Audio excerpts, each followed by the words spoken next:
All right, so I've heard a lot of Masons trying to explain away what's going on. I've heard them try to use the Taxel hoax. I've heard them try to redefine what Lucifer means, and it is rather silly. You know, they're basically relying on you not reading the book, or reading it and not remembering it, or reading it and not understanding it. Okay? So let's talk about what Masonry is on record. Let's try to keep it under 5 minutes. Let's get to the bottom of this, shall we? Masons believe in having a secret society and teaching each other secret things, secret knowledge, if you will, occult knowledge, obscure knowledge, whatever you want to call it, in a clandestine or secret group, and having a series of degrees. Now, if you've listened to the video I made before this, about 15 minutes long, Masonry is engaged in her crusade against intolerance, fanaticism, superstition, uncharitableness, and error. So Pike is saying flat out that not just the Scottish Rite, but Masonry in general, in the 15th degree, Knight of the Far East of the Sword, is engaged in a crusade against ignorance, intolerance, fanaticism, superstition, uncharitableness, and error. And I would add to that, you know, there's a lot of stuff in here doesn't just suggest or indicate that that means by pretty much any means necessary. It screams that. Okay? So we know, because of the famous quote about Lucifer being the light bearer, that they have a certain respect for Lucifer. Okay? But more importantly, you know, this is not about proving it is satanic. I've already proven that in the last video. This is about proving that there is a Masonic conspiracy. Okay? So we know Masonic values include intellect over superstition. So when we go to the Prince of Mercy or Scottish Trinitarian, the 26th degree, to every Mason, wisdom or intelligence, force or strength and harmony or fitness and beauty are the trinity of the attributes of God. It's very interesting. You know, the trinity of the attributes of God. Very interesting, okay? So we know they value those things, all right? They value force or strength, and that doesn't just mean physical strength. You know, for example, a nation can be strong. It can be a nation with a lot of force, you know, armed forces, okay? So, you know, it could be a beautiful nation, you know, people are beautiful inside and out. Nature is beautiful, whatever. So they value things that a lot of us value. The problem is that not all of us value force or strength. Okay? Not all of us, you know, respect somebody who's the leader of a powerful nation, for instance. We might see him as a crook. And that is where the difference really comes in. It's their thinking. They respect people who are leaders of nations. Okay? This part that I read to you in the other video.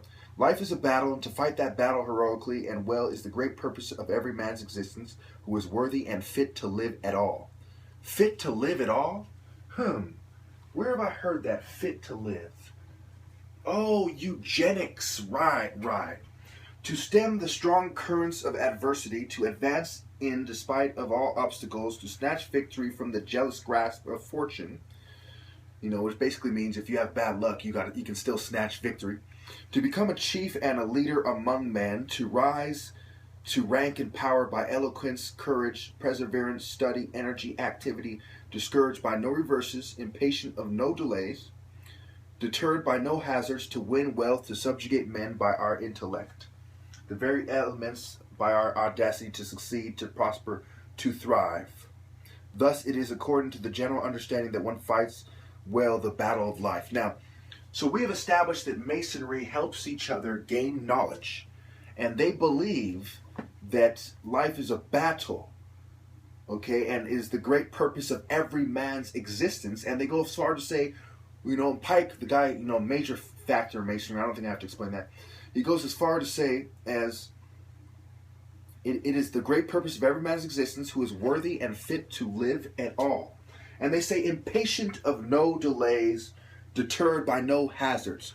So they say, look, you have to think long term. If you get delayed, don't cry about it. And I've heard a lot of crybabies say that These conspiracy theorists think that there's this Masonic conspiracy and that it takes place from generation to generation. Of course it does, you motherfucking moron. Of course it does. That's what they believe on fucking record. Their words, not mine. They say we will not be deterred by any hazards. We will be impatient of no delays. In other words, we will be patient of delays. There's no delay that is going to make us impatient. We will wait. We will bring in our new world order. For instance, our new world order. What is a world order? It refers to the leadership of the world. What do they believe? To become a chief and a leader among men. How do they believe that you should do it? To rise to rank and power by eloquence. Speaking eloquently. You see Masons talking very eloquently, very articulate, very cogent. Courage, perseverance. They wait, they preserve, longevity. Study. There's the intellect. Okay, so you're going to use study, Ivy League schools, educational institutions where you find a lot of Masonic people and secret societies linked to Masonry. Okay, energy. Luciferian energy, but we're not going to get into that. I just want to keep it very simple so you understand that on record, they believe in all the principles of conspiracy to the point that if you did not believe that there's a Masonic conspiracy, you're an idiot. These are the same people who brag about George Washington, Benjamin Franklin, and so on and so forth being Freemasons. Mark Twain. These people are leaders. They're not just, presidents. They are religious leaders. They are leaders in academics and so on. I'm going to go as far as to say that the top martial artist is a leader. Okay? He is leading the science of martial arts. He's leading his field. He's a leading figure in his field. So it is the Masonic ideology, the Masonic philosophy, to help each other through knowledge, including knowledge they're not supposed to have, through intelligence, intelligence agencies, the knowledge therein, to help each other become leaders in life by teaching each other secret knowledge in a series of degrees over a certain amount of time. So to say that there is no Masonic conspiracy and that they don't care about martial arts is completely outlandish, preposterous, absurd, and inconceivable. Think about it. Of course they conspire to help each other reach leadership positions. Of course they plot in secret and they give each other, the means, the know-how, okay, the tools. And they even use the words tools, the trowel, the compass. They give each other the tools to achieve victory and to subjugate men. They say to win wealth, to subjugate men by our intellect. They will be deterred, they say, deterred by no hazards. To win wealth, to subjugate men by our intellect, the very elements of our audacity to succeed, to prosper, to thrive. Thus it is according to the general understanding that one fights well the battle of life.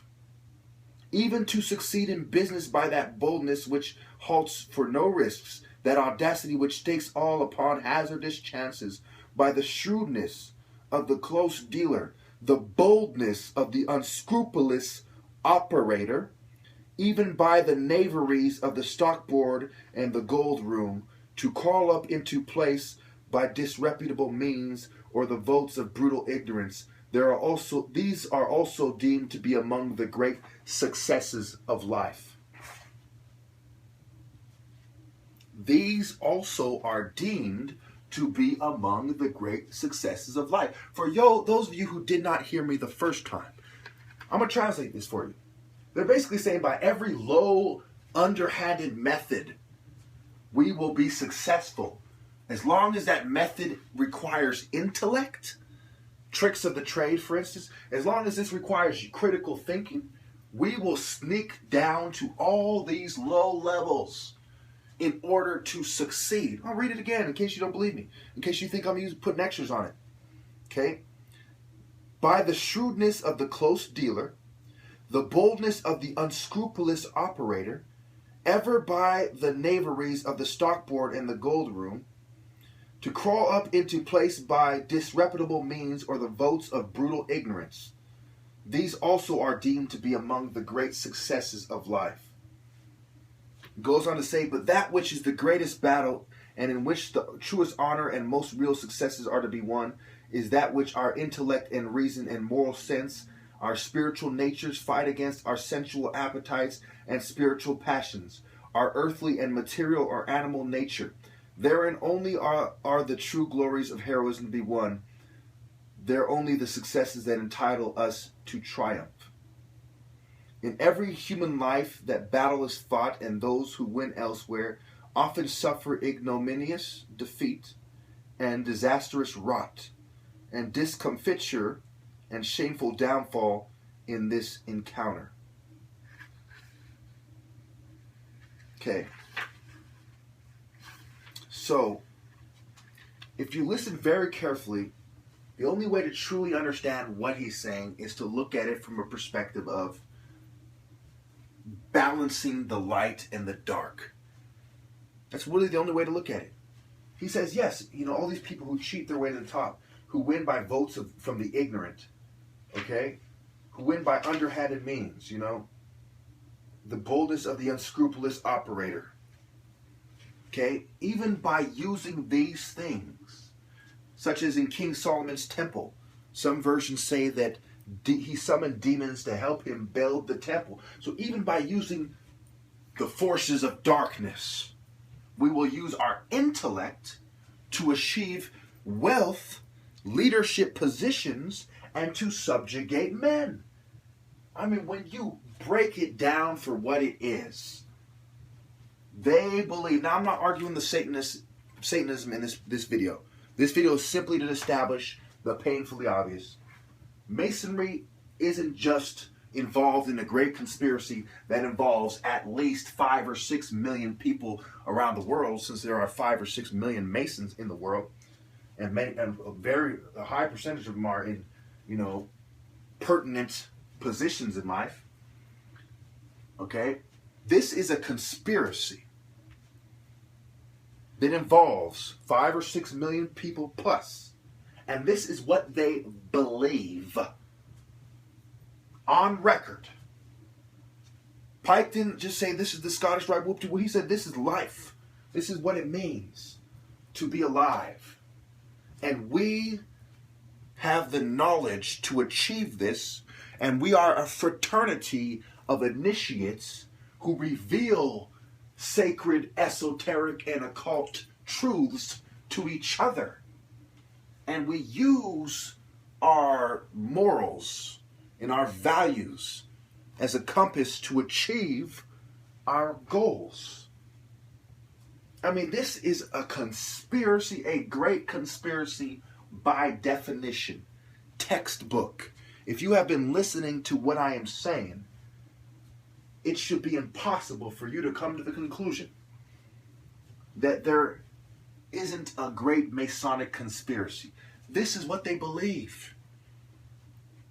Wealth, subjugation. All right?